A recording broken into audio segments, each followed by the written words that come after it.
Hi, in this video I'm going to show you how to create hyperlink in Excel. Adding hyperlinks in Excel enhances navigation and accessibility, streamlining access to external resources or internal references with a simple click. So let's start the video. Open Microsoft Excel spreadsheet.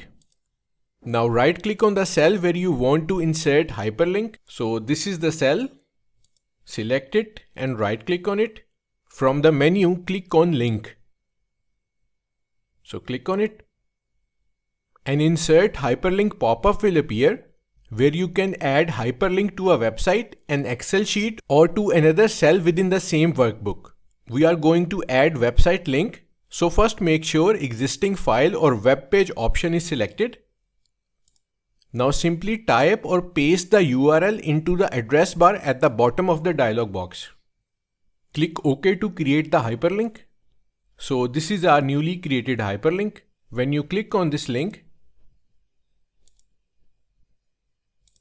it will take you to that particular website. So that's how to create hyperlink in Excel. Thanks for watching.